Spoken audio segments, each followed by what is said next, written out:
Vamos con el tema del día. Y este es el tema del día. La Resistencia Radio.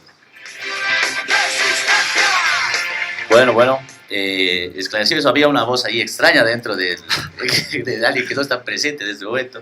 Vamos a hablar de un tema del día que es el tema de Gonzalo Sánchez de Lozada, del expresidente Gonzalo Sánchez de Lozada, y todo lo que esto acarrea, ¿no? Esto a partir de lo que pasó, el veredicto del jurado para que él y su ministro de Defensa, su ex ministro, el señor Sánchez Berzaín, paguen una indemnización de $10 millones a las víctimas de octubre del 2003. Voy a hacer hincapié en toda esta parte, desde la parte histórica, la parte política, por supuesto, y bueno, vas a terminar la parte jurídica. A manera de comenzar hay que saber quién era Gonzalo Sánchez. Bueno, ¿quién es Gonzalo Sánchez de Lozada? Bueno, quién era como presidente y quién es ahora, digamos, como un sujeto siempre importante en la historia de este país. Importante no quiere decir que haya sido bueno, ¿no? En fin, Gonzalo Sánchez de Lozada nace en 1930 en una familia adinerada. Su papá se llamaba Enrique Sánchez de Lozada, también una persona adinerada que fue embajador de varios gobiernos de esa época en Estados Unidos. En esa época no se llamaban embajadores, tenían otro nombre, digamos, pero para actualizarlo lo vamos a denominar así. Y el suegro del señor, y este dato es muy importante, el suegro del señor, del papá de Goni, ¿no? El papá de Goni es Sánchez Bustamante. El suegro de Enrique Sánchez de Lozada era Sánchez Bustamante, Daniel Sánchez Bustamante. Daniel Sánchez Bustamante estuvo en varios gobiernos a comienzos del siglo XX. Daniel Sánchez Bustamante, abuelo del expresidente, como lo mencionamos, fue ministro de Ismael Montes en su gestión 1904 a 1909, justo en la gestión en la que se firmó el tratado de entrega del territorio a Chile, por el litoral boliviano. Él fue uno de los protagonistas, el abuelo del Goni, de entrega de nuestros recursos, de nuestra salida al mar a las oligarquías chilenas y a todas las personas involucradas en esto, ¿no? Por supuesto no fue el único, ¿no? Hay muchos nombres que hay que recordar, sin embargo, no es parte de nuestro tema actualmente. Sánchez Bustamante, de familia ya oligárquica de esa época, tuvo su hijo Enrique Sánchez de Lozada, como dijimos. O sea, él también era cercano a David Rockefeller. Para todos los que conocen quién era David Rockefeller, un multimillonario plutócrata estadounidense. Esta información la pueden encontrar en el libro de Andrés Solís Rada, La fortuna del expresidente, que en paz descanse Andrés Solís Rada, el ministro de hidrocarburos del presidente Evo Morales en la primera gestión, en los primeros años. Y él le explica una cosa bien interesante. Ya sabemos de dónde viene Sánchez de Lozada, ¿no? Cuál era su familia, su raigambre, digamos. Pero también tenemos que encontrar de dónde tiene tanto poder, digamos. ¿Por qué fue tan poderoso Gonzalo Sánchez de Lozada, ¿no? Él era parte, eso les digo a mis compañeros para que están un poco atentos a lo que voy a decir. Gonzalo Sánchez de Lozada fue parte del Instituto de las Américas, fundación de la Universidad de San Diego, California. Este instituto era el encargado de aplicar las políticas neoliberales y de capitalización en este país.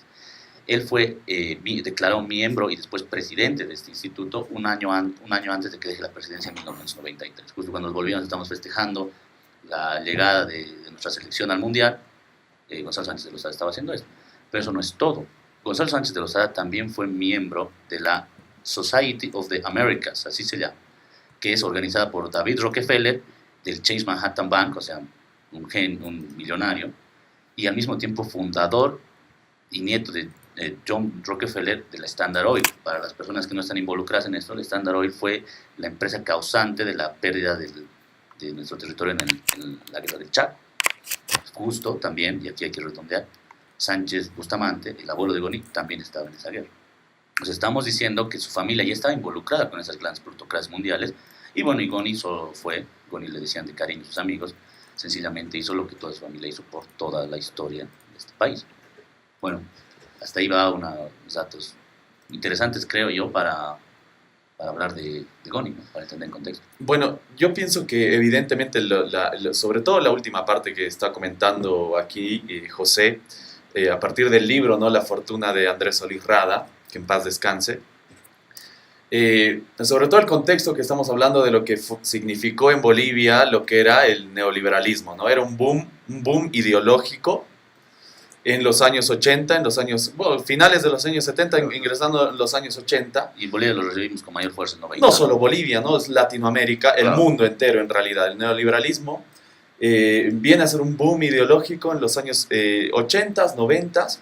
Empieza sobre todo en la Universidad de Chicago, muy famosa en Estados Unidos, uno de los máximos exponentes ideológicos de lo que es el neoliberalismo viene a ser Milton Friedman, que empieza a pregonar sobre todo ideas como sobre todo la privatización de la educación, la privatización de la salud, la privatización prácticamente de lo que es la vida pública y en detrimento de lo que sería una intervención del Estado en la vida social, ¿no? Y se pensaba evidentemente, fuertemente en estas épocas que esta era la línea ideológica, la forma de vida, la forma en que el individuo debería desarrollarse. También en esas épocas, recordemos, se hablaba de lo que era la globalización, ¿no? La globalización. Tan de moda en esa época. Tan de moda, claro. El inglés era un idioma que estaba muy de moda en los años 80, 70, 90. Era en todos los colegios, en todas las escuelas, era parte de la currícula de estudios aprender inglés, ¿no? Entonces, realmente estamos viviendo en un tiempo en el cual se había impuesto el neoliberalismo como paradigma. Así es. Y en los hechos, aquí Nico nos hablaba más o menos del origen de lo que es la ideología política. En los hechos, el neoliberalismo se hace carne iniciándose en el Reino Unido, en Inglaterra, con Margaret Thatcher, en Estados Unidos con Ronald Reagan, en los años 80, como bien marcaba Nicolás, y esta ideología, también práctica económica, por supuesto, se comienza a exportar al resto del mundo, y el boom tiene mucho que ver con la caída de la Unión Soviética, como ser, digamos, la ideología opuesta a la ideología, digamos, contrincante del liberalismo y del neoliberalismo. Su antagonismo a esa época. Su antagonismo, por supuesto, ¿no? Digamos, toda la corriente socialista, toda la izquierda, el derrumbe de la Unión Soviética significa que esta ideología y estas prácticas económicas se veían triunfantes en el mundo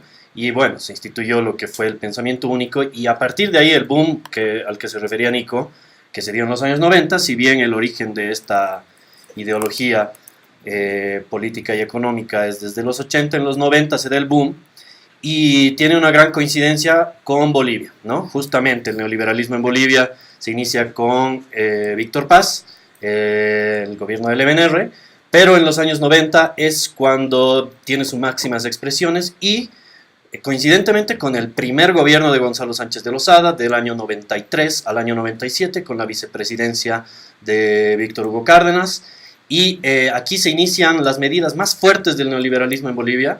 Yo considero especialmente que Goni es la expresión más alta que ha tenido el neoliberalismo en nuestro país. Y esto se iba a ver encarnado en su segundo mandato, ¿no? Del año 2002 en adelante. Claro, no pudo terminar su gobierno. Iba a continuar con las medidas que había iniciado en su primer gobierno, en el año 93, donde se había hecho la famosa capitalización, la medida neoliberal más lesiva y nefasta en la historia de nuestro país. Bueno, ya con estos datos históricos, estos datos, bueno, ya teóricos y políticos, digamos, con los que tratamos de entender el papel que jugó Gonzalo Sánchez de Lozada, nuestro expresidente, vamos a ir a escuchar una pequeña canción. Y vamos a escuchar una canción, Paco, para entrar en onda, porque estamos un poco serios hablando de Gonita. Bueno, sí, también lo interrumpimos a Beto. Vamos a seguir escuchando a Beto la segunda parte de lo que nos estaba comentando sobre Goni. Y vamos a escuchar un tema que esto es sumo, es mejor no hablar de ciertas cosas. Vamos.